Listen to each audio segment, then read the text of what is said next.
จักโลปากตองนะตัวเดียวได้4 โลปลายมีทางมันแสงพี่น้องนี่พอใหญ่เรียรอเลย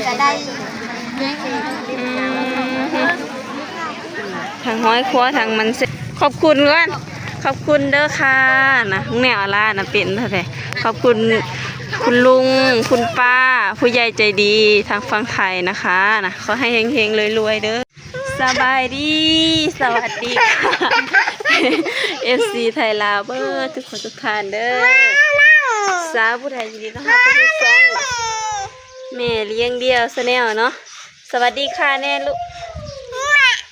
อย่าแม่ใกล้นะสวัสดีค่ะสวัสดีแล้วก็ลูกสวัสดีนะวันนี้ออล่าจะไปเซอไปตลาดนัดตลาดนัดไปเฮ็ดเพื่อลูกไปน้อยจะไปซื้อเสื้องามนะไปกับเอ้ยพรแน่นะไปจักร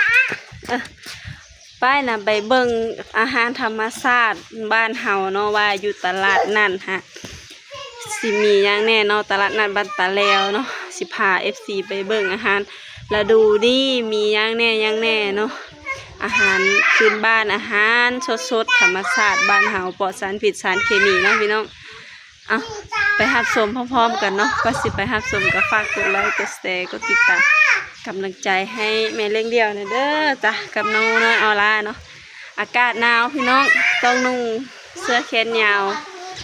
ทรงแขนยาวว่าเสื้อแขนยาวทรงขายาวเนาะพี่น้องเนี่ยไปแล้วก็ไปชมพร้อมๆกันเลยพาพี่น้องมาเลาะตลาดนัดบ้านตาแล้วเมืองเฉพาะไผ่สวรรณเขตเนาะตลาดชายทางก็จะมีสาวน้อยเพิ่นขายหอยครัวมันเด้อตรงตีมันแซงป้ามันแซงกันหลายๆเนาะไข่มดส้มกันหลายขนาดเลยฤดูนี้คือฤดูอาหารธรรมชาติเนาะมันแซงพักหอมพักบัวพักหลายชนิดซื้อยังไหมคะนี่ผลไม้คนไล่ลายมื้อนี้ตลาดนัดวันพุธเนาะพี่น้องแม่นพ่อลูกเอาละสบายดีหน่อยค่ะอย่าได้เผลอได้อนุนนะระวังมาญาติเลยโลถ้าได้มางนโล70ผู้ลูกมันแซงก็ไล่ลายเนาะว้าแม่ค้าจังขายปลาใหญ่แท้นะก็ตองใหญ่ใครนี่หน่อไม้ยามนี้กะหน่อไม้สดเลยพี่น้องยามนี้ก็ยังมีหน่อไม้สดอยู่เด้อทางมะแตงมีทางห้อยครัวไข่มดแดงทางหน่อไม้สดเอาล่ะกะเมามาอันนั่นแหละโลนึงมางนกับใส่กรอกเห็ดบดแกงเห็ดน้อยเนาะ5,000 กีบผักกาดสมผักหญ้ามันแสงลายรีมันแสง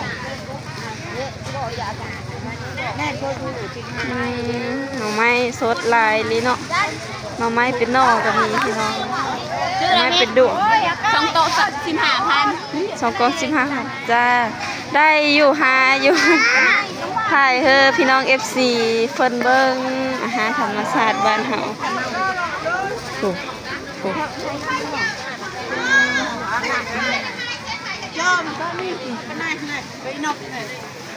คนหลายมื้อนี้นะตลาดวันพุธมีทางข้าวจีปาเต้ย่าง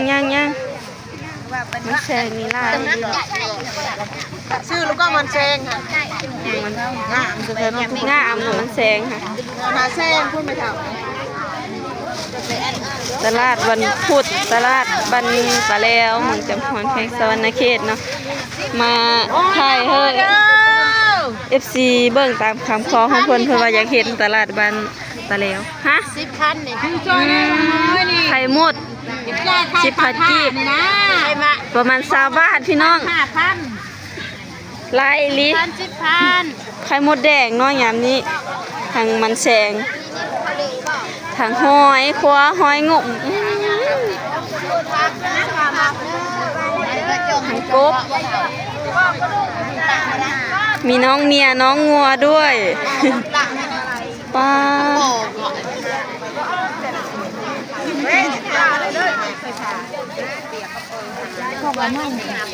ของหวานซื้อในพงในพัก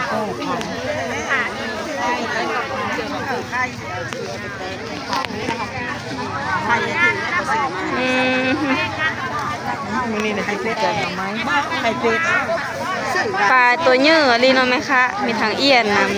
ำจักโลปากตองนะตัวเดียวได้4 โลปลายมีทางปลาขาวปลาบูพี่ไอ้จ้าขอบเจอเด้อไหมคะมื่อหน้าซื้อซอยพอได้กินอยู่ปากมีแต่หาปลามาให้เธอแล้วบัดนี้นะไข่มดแดง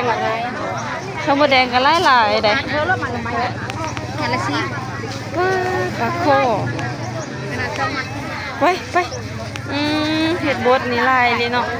ไปแกงเซอร์เขียดน้อยแข็ง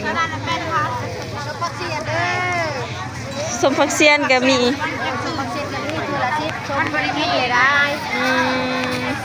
เจ้าขอบใจพอได้กินอยู่โหค่ะโหชิง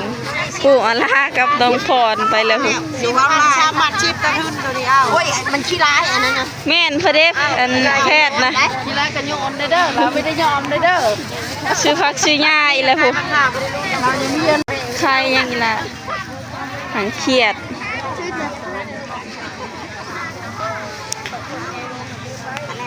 มันแสงลายเลยมันแสงนะเนาะมันแสงได้น้ำผึ้งปลาหอยคั่วบ่นี่นะ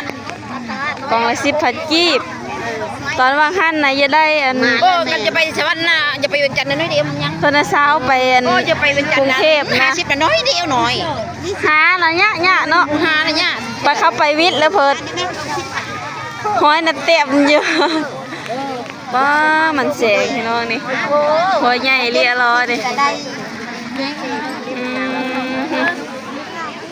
ทางห้อยครัวทางมันแสงโลกล่องละ10,000เนาะกล่องละ20 บาทอันนี้น้ำผึ้งเดือน5บัดนี้นะน้ำผึ้งเดือน5น้ำผึ้งธรรมชาติเลยพี่น้อง150,000บ่แก้วหนึ่งค่ะคนลายจิพาร้านมาซื้อเสื้อกันหนาวเนาะแล้วก็เอาร้านนี่หน่อไม้สดๆก็มีเลยนี่พี่น้องหมักแบบแกะแบบ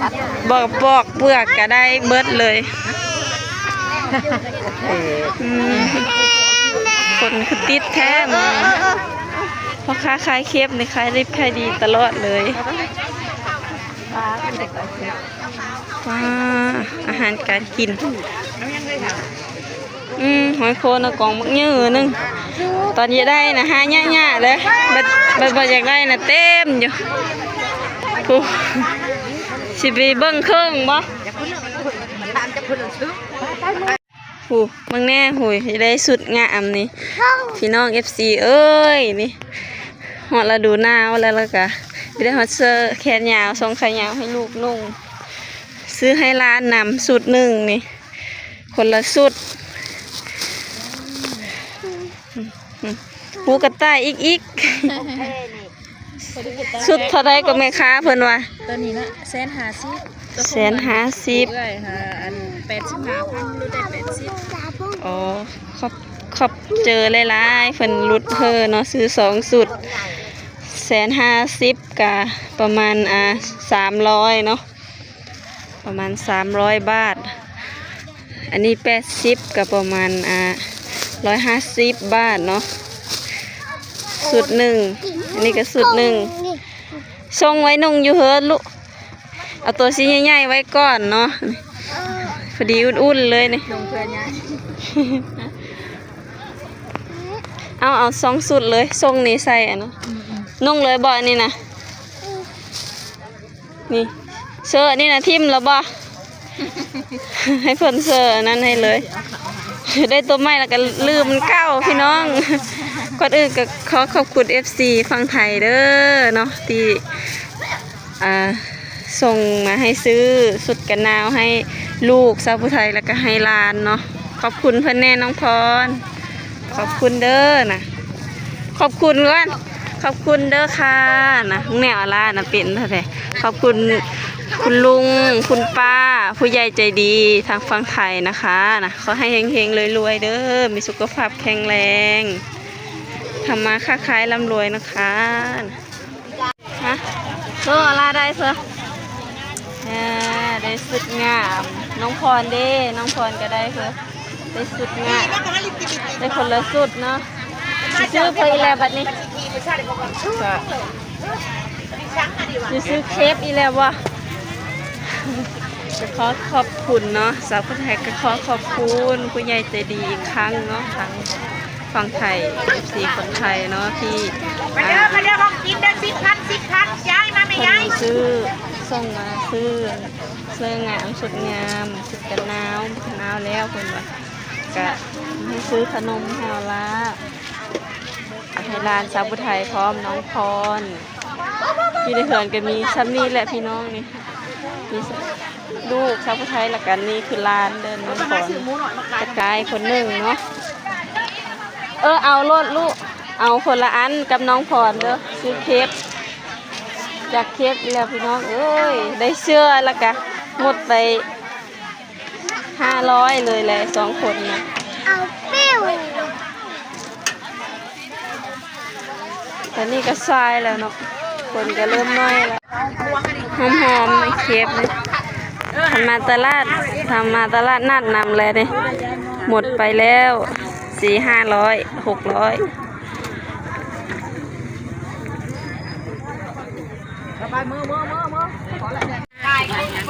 ชีนหมูก็ขายดีแม่ค้าก็ได้มาบัดนี้นะยังเหลือแต่3ชั้นพี่น้องโลเท่าเลยไหมคะ85 3ชั้นคันชีนน่ะ90คันซีน90 85ถ้าเป็นเงินไทยนี่จักบาทจักร้อยเท่าใดเฮ้ยฮอดบ่2มีฮอดเดี๋ยวประมาณ150บ่ประมาณนี้เนาะมีฮอด100ประมาณ120 130เลยนะ130ประมาณนี้กัน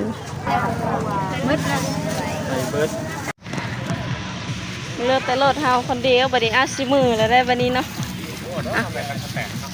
สิมือแล้วเนาะฝาก FC กดไลค์กดแชร์กดติดตามเป็นกำลังใจให้สาวผู้ไทยแม่เลี้ยงเดี่ยวเด้อคำนูน้อยออล่ากับน้องพรก็กินอย่างเดียวหิวข้าวอล่าได้เฟอได้ซีนหมูเนาะมื้อนี้มื้อกินแล้วก็ได้ข้าวจี่ปาเต้ได้เคปได้องุ่นเนาะหลายอย่างเนาะได้สุดงามๆให้ร้านกับออล่าสาวผู้ไทยบ่เอาก็บ่เป็นยังแค่รู้ได้กินอิ่มนุ่งอุ่นก็พอเนาะเอาขอบคุณหลายๆเด้อนะขอบคุณเนี่ยบ๊ายบายนะบ๊ายบายเนี่ยขอบคุณค่ะนะจุ๊บขอบคุณคลิปหน้าเด้อนะจุ๊บดีๆจุ๊บ